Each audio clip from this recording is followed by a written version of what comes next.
Selamat datang di Pau Channel, saluran berita orang-orang soleh. Pau Channel, saluran kebanggaan kita semua. Sebelum menginjak kisah berikut, silakan tekan tombol subscribe dan like, agar tidak ketinggalan info berikutnya. Terima kasih.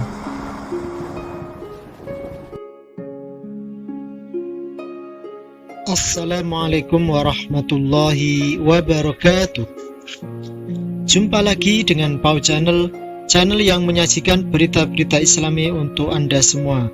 Semoga para subscriber semua dalam keadaan yang sehat walafiat, tidak kurang sesuatu apapun. Amin ya rabbal alamin. Kali ini Pau Channel akan menyuguhkan sebuah kisah tentang jawaban Mbah Khalil terhadap tamunya. Selamat menyaksikan.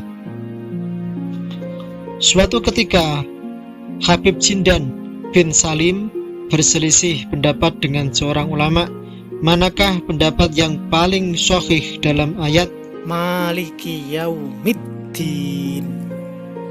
Malikinya dibaca Maliki, dibaca panjang dengan memakai alif setelah mim, ataukah dibaca pendek Maliki tanpa alif.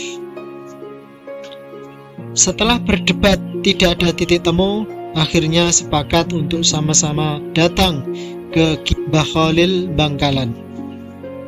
Ketika itu kiai yang jadi maha guru para kiai Pulau Jawa itu sedang duduk di dalam musola. Saat rombongan Habib Jindan sudah dekat ke musola, sontak saja Mbah Khalil berteriak, Maliki Yaumiddin ya Habib, Maliki Yaumiddin ya Habib. Teriak Kiai Khalil Bangkalan menyambut kedatangan Habib Jindan. Tentu saja dengan ucapan selamat datang yang aneh itu, sang Habib tidak perlu bersusah payah menceritakan soal sengketa Maliki Yaumiddin ataukah Maliki Yaumiddin itu.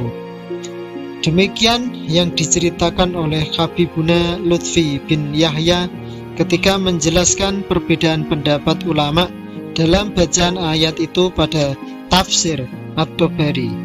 Berangkat dari kisah di atas, ada sebagian kalangan yang membaca surat Al-Fatihah ayat keempat Maliki Yaumiddin dengan membaca panjang huruf mimnya Maliki Yaumiddin, dan membaca Maliki dengan membaca pendek huruf mimnya Maliki. Bahkan banyak kalangan yang menggunakan dan mengaplikasikan kedua bacaan tersebut di dalam sholatnya.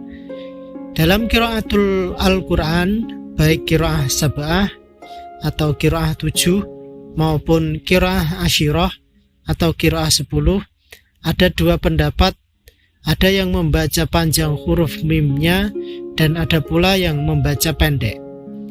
Syekh Abdul Fattah Al-Qadhi dalam karyanya Al-Budur Al-Zahirah fi Qiraah Al-Asr Al-Mutawatirah secara spesifik merinci sebagaimana berikut.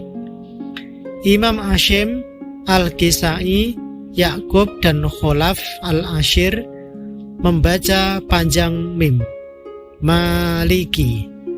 Sedangkan imam-imam yang lain seperti Imam Nafi, Ibnu Katsir, Abu Amr al-Bashri, Ibnu Amir, Hamzah, dan Abu Ja'far membaca pendek mim Maliki. Menurut keterangan di kitab Al-Qadhi Al-Budur Al-Zahirah fi Qiraat Al-Ashr Al-Mutawatirah, Keluaran Beirut, Darul Kitab Al-Arabi halaman 15. Oleh karena demikian, dari sisi periwayatan bacaan panjang dan pendek pada huruf mim Maliki itu dapat dikatakan sahih bahkan mutawatir karena diriwayatkan dari qiraat yang mutawatirah. Imam An-Nawawi Al-Bantani, guru Mbah Kiai Khalil, menjelaskan bahwa lafadz Maliki memiliki arti pengatur dalam urusan hari kiamat secara keseluruhan. Sedangkan lafadz maliki memiliki arti pengatur dalam urusan hari kiamat dengan perintah atau larangan. Keterangan kitab An-Nawawi, Tafsir Munir, Surabaya, toko kitab Al-Hidayah, halaman 4. Diceritakan bahwa Al-Habib Salim bin Muhammad bin Aqil berkata, saya bertanya kepada Al-Habib Abi Bakar bin Muhammad As-Segaf dalam bacaan surat Al-Fatihah yang agung, apakah membaca maliki dengan menetapkan atau memanjangkan huruf mimnya, ataukah membaca maliki tanpa alif? Al-Habib Abu Bakar menjawab, dulu saya membaca maliki dengan menetapkan atau memanjangkan huruf mimnya. Suatu ketika pada malam hari, saya didatangi oleh salah satu dari pendahulu kami dari klan Alawiyin yang arif billah. Ia melaksanakan sholat, saya pun ikut mendirikannya. Kemudian dia menyuruh saya membaca maliki dengan menetapkan atau memanjangkan huruf mimnya pada rakaat pertama dan membaca maliki tanpa alif pada rakaat kedua. Saya pun menanyakan persoalan ini, apakah demikian pelaksanaannya dalam sholat? Dan jika memang demikian, bagaimana praktiknya bagi seorang di luar sholat? Dia pun menjawab, dia boleh memilih antara membaca maliki atau maliki, sebab kedua bacaan tersebut sahih. Kemudian saya kembali bertanya, jika dalam pelaksanaan sholat 4 rakaat, bagaimana atau sebaiknya bacaan pada rakaat ketiga dan keempat? Beliau pun menjawab, pada rakaat pertama dan kedua pelaksanaannya seperti apa yang saya sampaikan tadi, sedangkan untuk rakaat ketiga dan keempat, ia boleh memilih antara keduanya, maliki atau maliki.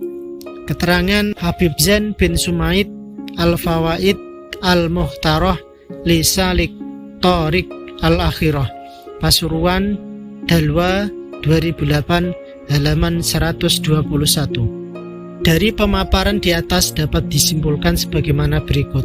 1. Bacaan maliki atau maliki adalah bacaan yang sahih bahkan mutawatir. 10 imam qiraat sab'ah, qiraat yang 7 atau asyrah, qiraat 10 meriwayatkan kedua bacaan tersebut. Secara pemaknaan, kedua bacaan maliki atau maliki memiliki perbedaan yang tidak kontradiktif, bahkan memperindah kandungan maknanya dengan perbedaan bacaan di atas, menunjukkan sifat kekuasaannya tidak sekedar memiliki namun juga sebagai penguasa. Hanya Allah semata Maha Penguasa dan pemilik hari pembalasan. Yang ketiga, dalam pelaksanaan sholat, kedua perbedaan bacaan tersebut boleh dibaca, bahkan dianjurkan membaca panjang maliki pada rakaat pertama dan membaca pendek maliki pada rakaat kedua. Hal ini dianalogikan dengan kesunahan memanjangkan bacaan rakaat pertama walau satu huruf dan meringkas rakaat kedua.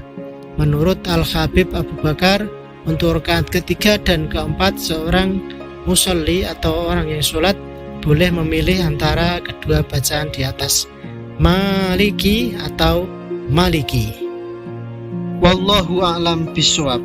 Nah, Sobat Bau Channel yang budiman, itulah kisah yang dapat kami sampaikan. Semoga bermanfaat bagi kita semua. Amin amin ya rabbal alamin. Akhirul kalam, billahi taufiq wal hidayah wal ridha wal inayah wal afu minkum. Wassalamu alaikum warahmatullahi wabarakatuh.